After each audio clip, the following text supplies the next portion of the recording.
Now for our story. Lily Devon had arrived in Wakefield late this afternoon. Now, in her room at the Brown Palace Hotel, Lily is busily engaged in various calculations which are contained in scattered sheets of hotel stationery. Come in. Well, hello, Lily. Oh, Aunt Mary. Gosh, this is a nice surprise having a visitor already. Well, I was in town anyway, and I wanted to come up and say hello. I sort of appointed myself as a committee of one to welcome you. Oh, swell. Sit down, won't you? Well, I will for a minute. If you're sure I'm not interrupting, you seem to be elbow deep in work already. Oh, isn't this place a mess? Papers all over, and I haven't even finished unpacking. But I wanted to get underway first thing tomorrow morning, and there are a couple of things I had to see to right away. Well, you're certainly going into this thing with a lot of enthusiasm. It makes me very happy, knowing this little dream of mine will be a reality before long. Oh, me too, Aunt Mary. You know, I never thought of my kind of work being a way to help anybody. But if this works out, that's what it amounts to, doesn't it? I mean, I've been reading about how the kids were thrown out of kilter, sort of, by the war. Makes me feel good, knowing I might be able to help things a little here in Wakefield. It's wonderful that you have that attitude, my dear. Understanding just how important it is. Oh, nothing wonderful, Aunt Mary. I just hope I'll make a success of it. Oh, I'm not a bit worried about you making a go of the supper club, Lily. Especially when I see the way you dive right in here the minute you get into town. Oh, by the way, I'm so sorry Randy wasn't able to meet you at the station, but he had to go over to Huntsville this afternoon. Oh, that's all right. I managed to locate the taxi man. He brought me up here to the hotel. You're lucky you found him. Oh, Mr. Peterson isn't very reliable. If he takes it into his head to go fishing or something like that, he just disappears. Yeah? Well, he was playing pinochle with the station master this afternoon. I think he was a little sore at me for breaking up the game. One of the reasons I came right up, Lily, was that I wanted to invite you out to dinner tonight. Why, Aunt Mary. Well, after all, we don't want you to be lonesome the first night you get to town. Boy, Aunt Mary, I'd love to come. Fine. We'll have a nice long talk. I want to catch up on everything that's been going on with all of you in Chicago. Dell and Lisa. How is Lisa these days? Oh, I guess she's okay. Lisa's a funny gal in some ways. She's, well, sort of moody. Everything will be going along all right, and then all of a sudden she gets blue and depressed. No, that's too bad. But I'm sure she'll gradually get back on her feet. You see, she was so very unhappy when she was here in Wakefield. Yeah, I know. Well, we'll catch up on all the latest tonight. Fine. I'll send Randy to pick you up. Dinner will be at 6. Oh, that's swell, but Randy doesn't have to come after me. I mean, I could manage to get out there somehow. Oh, no, dear. Randy said he'd be glad to pick you up.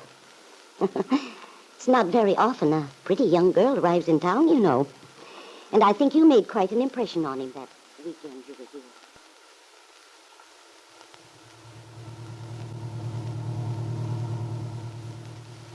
Well, Lily, you really did come back to Wakefield after all, huh? Yeah, here I am, bag and baggage. Are you glad? Well, I guess so.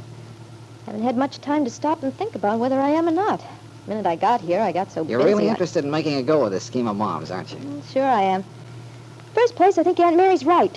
Those Bobby Soxers do need a place to go. Besides, it's a wonderful opportunity for me. You mean getting the experience of running the place? Yeah. Yeah, I imagine you're right. Say, by the way, what are you going to name it? I don't know yet. Haven't thought much about it. Well, maybe we ought to run a contest in the Wakefield News. Might be a good advertising stunt. You know, send in your vote, name the new supper club opening at the Brown Palace Hotel, to be managed by that well-known, beautiful young singer and dancer from Chicago. That's quite a build-up. Think I deserve it? Why not? You are a singer and dancer, aren't you? Well, sure. And you say you've been in show business since you were 9, so you must be well known. To the agents, at least. And you are beautiful. Gee, Mr. Lane, thank you for them kind words. I mean it. Yeah, I know. Why do you always kid when something really touches you? Look, let's not talk about me. Why not? Most girls like nothing better than to settle down for a nice long talk about themselves. Well, then maybe I'm different. All right. Well, what shall we talk about? Why not talk about you? Me? But I'm not nearly such a colorful topic. Oh, you'll do. At least until something better comes along. Oh, you don't say. Okay. Now, this was your idea, so you'd better carry the ball. Well, what do you want to know about me? The witness is on the stand. You mean I should be the lawyer for the prosecution? Or for the defense. Which side would you like me to be on? Oh, I think you can guess that. Naturally, I'd feel better having you with me than against me. But you knew that, didn't you? Not exactly. Well, then you can take my word for it. Now, what do you want to know? That is, that you don't know already. My life's an open book. Is it?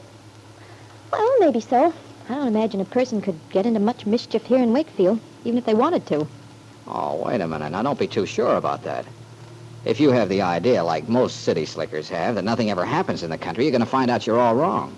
Oh, well, I guess something must happen once in a while. People would go nuts. But I never have understood exactly how people in a town like this spend their time. Well, that's easy. They work pretty darn hard, for one thing. Yes, I know, but I mean, for recreation. What do you do? Oh, you mean me personally? How do I while away the long winter evenings? Yeah, I manage. I go to a movie every so often. once a week at the Bijou when the bill changes. Yes, go on. Well, I play cards with some of the fellas once in a while, just for fun. Mm-hmm. Go on. Hey, look, have you got something special in mind? No, just curiosity. Well, naturally I have friends. Friends? Masculine or feminine? Both. Tell me about them. Say, now I am beginning to feel as if I'm being cross-examined. Well, remember, you said your life was an open book. Yeah, and it is. But I didn't expect you to go over each page with a magnifying glass. But, I think I know what you're getting at. Do you really? Oh, sure. Like most women, you want to find out what sort of girls I go around with. Am I right? You know, you're certainly the most self-satisfied guy I've met in a long time. Well, you don't say. You mean, even including your boyfriends in the city? What boyfriends? Oh, now look, Lily, I know darn well you don't spend your evenings knitting. I might. Uh-huh. Not with that figure and those big blue eyes. Besides, I have inside information. What do you mean by that? Oh, Peggy told me a few things. And the rest I sort of doped out for myself. What did Peggy say? Oh, well, she said you didn't let the grass grow under your feet. In other words, I get around? Well, don't you? You wouldn't expect me to spend my free time doing crossword puzzles, would you? That's just what I said. Not with your looks. You just said that, too. But you haven't answered my question. You say I'm sure of myself. Now, what's your reason? Well, I don't know exactly. Okay, that makes us even. Neither do I. You're just one of those guys who don't care nothing for nobody. Is that it? No, I didn't say that. You see, I don't think anyone can get along all by himself. I think everyone needs to be... What? Well, Lily, to be close to someone. Someone he cares for.